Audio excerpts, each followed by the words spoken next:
Eh bien bonjour, une petite vidéo aujourd'hui donc pour étonnant non, la chaîne qui analyse un petit peu parfois pourquoi comment.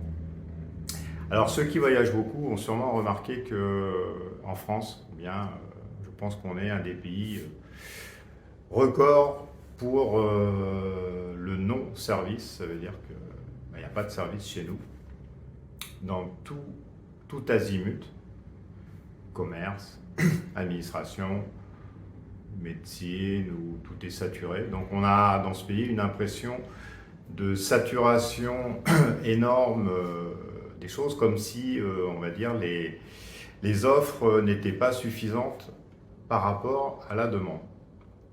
Donc pourquoi dans un pays qui est développé, on arrive à quelque chose comme ceci, qui est, on va dire, très désagréable à vivre pour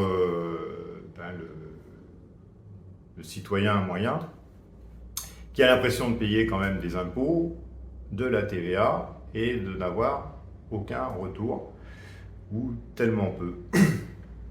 Alors, comme vous savez, l'administration c'est injoignable, le médecin, les délais, un ophtalmo on est à 2-3 mois, tout ce qui est autre démarche administrative c'est un enfer. Bon, eh bien je pense qu'en résumé, si on analyse les choses, on est sûrement aussi le pays où c'est le plus chargé au niveau des taxes sur le salaire, puisque un patron, quand il veut donner 100 à quelqu'un, ça lui revient à 200 entre le brut, le net, plus les charges patronales.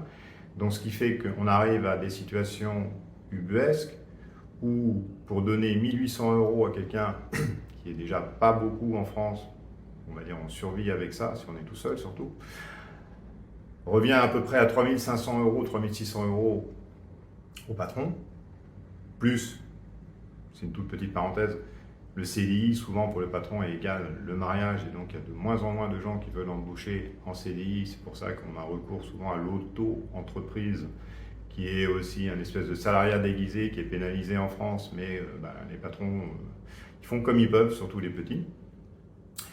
Et donc, vu que c'est chargé à 100%, eh bien une boîte, je vais prendre l'équivalent, j'ai travaillé quand j'étais jeune dans un équivalent d'un Leroy Merlin, eh bien elle est obligée de tourner à plein régime pour arriver au final souvent à faire très peu de bénéfices, voire zéro, parce que tout, ou en grande partie, est pompé par ce qu'on appelle en comptabilité la masse salariale.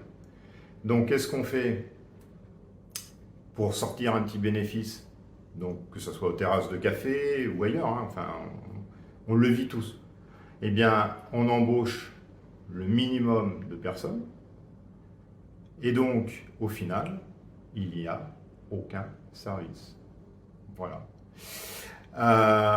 Et de surcroît, comme je vous disais, comme il n'y a pas de flexibilité de l'embauche et de la désembauche, si on peut dire, ou de la débauche, parce qu'il y a foultitude de règles très rigides qui font qu'on ne peut pas embaucher pour telle raison, on ne peut pas débaucher pour telle raison.